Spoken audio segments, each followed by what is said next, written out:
नमस्कार। आज हम एक अहम मसले पर बात करने वाले हैं। भारत में कर्मचारी चयन आयोग यानी एसएससी की परीक्षाओं को लेकर, जो आजकल काफी उथल-पुथल चल रही है।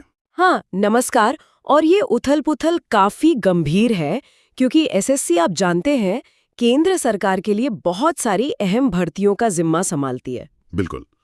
तो हमारे पास जो जानकारी है, जो स्रोत हैं, वो छात्रों की परेशानियों, फिर टीचर्स के विरोध प्रदर्शन और एक थोड़ी विवादास्पद सी परीक्षा एजेंसी के इर्द गिर्द घूमते नजर आ रहे हैं। आज हम इन्हीं सबको जोड़कर देखेंगे कि असल में हो क्या रहा है, लाखों उम्मीदवारों पर इसका क्या असर पड़ रहा है और ये पूरा सिस्टम कैसे रिएक्ट कर रहा है इस पर। हाँ, और ये समझना बहुत जरूरी है, जैसे आपने कहा कि एसएससी कोई छोटी-मोटी संस्था नहीं है। जैसे यूपीएससी सिविल सर्विसेज के लिए है, वैसे ही एसएससी बाकी बहुत सारे महत्वपूर्ण सरकारी पदों के लिए भर्ती करती है।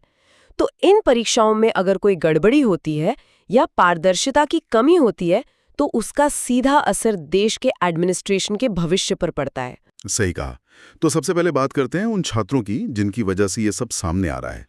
सुनने में आ रहा है कि छात्र बहुत परेशान हैं, कह रहे हैं कि गंभीर अनियमितताएं हो रही हैं, उनके भविष्य के साथ खिलवाड़ हो रहा है। हाँ। उनकी मांगे भी बहुत सीधी सादी सी लगती हैं। जैसे एक जगह पढ़ने को मिला, कोई कह रहा था बस एग्जाम हो जाए और एग्जाम का रिजल्ट बिना किसी चीटिंग के आ जाए। इतनी सी बात। हाँ, मतलब ये बहुत ही बेसिक मांग है। और दिक्कतें क्या क्या बता रहे हैं? पेपर लीक की बातें हैं। हाँ। टेक्निकल गड़बड़ियां हैं। परीक्षा केंद्र इतने दूर कि एक मिसाल दी गई कि राजस्थान के छात्र को अंडमान भेज दिया। अंडमान? हाँ, ये तो बहुत ज्यादा है। और नतीजों में देरी तो खैर है ही। सीजीएल, सीएचएसएल, एमटीएस, कई बड़ी परीक्षाओं पर इसका असर दिख रहा है। और देखिए, ये सिर्फ प्रक्रिया की दिक्कतें नहीं है, ये सीधी चोट है युवाओं के सपनों पर, उनके नौकरी पाने के अरमान पर। जब पूरी प्रक्रिया ही शक के दायरे में आ जाए, तो फिर नतीजों पर कोई कैसे भरोसा करेगा? एक तरह से सिस्टम पर ही उनका भरोसा टूट रहा है। बिल्कुल। और बात सिर्फ छात्रों तक ही नहीं रुकी। जब उनकी आवाज उठाने के लिए कुछ शिक्षक दिल्ली पहुंचे, डीओपीटी के दफ्तर के बाहर। हाँ, वो घटना भी काफी चर्चा में रही। तो खबरें ये आई कि वो तो शांति से अपनी बात रखना चाह रहे थे, लेकिन पुलिस ने कथित तौर पर बदसलूकी की, लाठीचार्ज हुआ और उन्हें ऐसे बसों में भरकर ले जाया गया जैसे वो कोई अपराधी हों। हाँ, ये बातें सामने आई हैं। और शिक्षकों पर कुछ आरोप भी लगे, जैसे कि वो हीरो बनना चाह रहे हैं या अपनी कोचिंग का प्रचार कर रहे हैं। हाँ, ये भी सुनने में आया। लेकिन जो दूसरे स्रोत हैं, वो ये भी बताते हैं कि शिक्षक वहां इसलिए गए थे क्योंकि छात्र बहुत परेशान थे और उनकी पहली उम्मीद अपने टीचर से ही होती है। जैसा एक शिक्षक ने कहा भी कि छात्र उनसे कहते हैं कि सर, आप हमारी बात उठाइए। और कोचिंग वाली बात पर भी तर्क दिया गया कि ये कोचिंग सेंटर तो असल में हमारे एजुकेशन सिस्टम की कमियों की वजह से ही चलते हैं।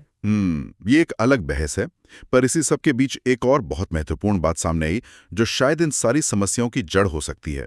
वो है परीक्षा करवाने वाली एजेंसी। अच्छा। हाँ, पता चला कि इस बार परीक्षा टीसीएस नहीं करवा रही थी, जो इतने सालों से करवाती आ रही है, बल्कि एडिक्विटी या शायद एडवांस इक्विटी नाम की कोई नई कंपनी करवा रही थी। एडिक्विटी? हाँ, मैंने भी इसके बारे में पढ़ा। और इसका चुनाव हुआ था क्वालिटी कॉस्ट बेस्ड सिलेक्शन यानी QCBS मॉडल के आधार पर। हाँ, QCBS। मतलब जिसने कम पैसे कोट किए उसे काम मिला। एडिक्विटी की बोली करीब 273 करोड़ थी, जबकि टीसीएस की 450 करोड़ से भी ज्यादा थी। तो पैसे तो काफी बचा लिए गए। हाँ, लेकिन यहीं पर सबसे बड़ी चिंता की बात है।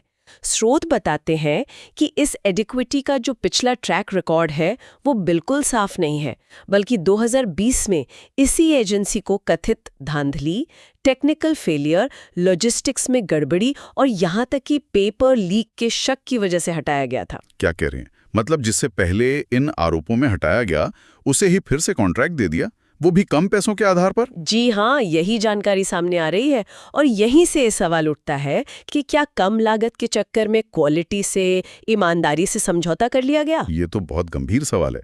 क्या ये जोखिम पहले से पता नहीं था? क्या QCBS मॉडल ऐसी संवेदनशील परीक्षाओं के लिए सही है जहां लाखों लोगों का भविष्य दांव पर हो? बिल्कुल। स्रोत तो यहाँ तक इशारा कर रहे हैं कि कहीं ये कम बोली लगाकर कॉन्ट्रैक्ट लेना और फिर जानबूझकर गड़बड़ियां करके पैसे बनाने का कोई तरीका तो नहीं। ये बहुत बड़े आरोप हैं, लेकिन चिंता जायज लगती है। इसी सारी पृष्ठभूमि में अगर हम छात्रों की मांगों को देखें तो वो बिल्कुल समझ में आती हैं। हाँ। वो कह रहे हैं कि एडिक्विटी पर बैन लगाया जाए, यूपीएससी की तरह एसएससी का भी एक फिक्स्ड कैलेंडर हो, पता हो कि कब परीक्षा होगी, कब रिजल्ट आएगा। कैलेंडर बहुत जरूरी है। नॉर्मलाइजेशन का जो प्रोसेस है, मतलब अलग-अलग शिफ्ट के पेपर की मुश्किल को बराबर करने का तरीका, वो पारदर्शी होना चाहिए और सबसे जरूरी टाइम पर ज्वाइनिंग मिले। हाँ, ये मांगे दिखाती हैं कि मुद्दा सिर्फ कुछ गलतियों का नहीं है, बल्कि पूरे सिस्टम में एक भरोसे और जवाबदेही का सवाल है।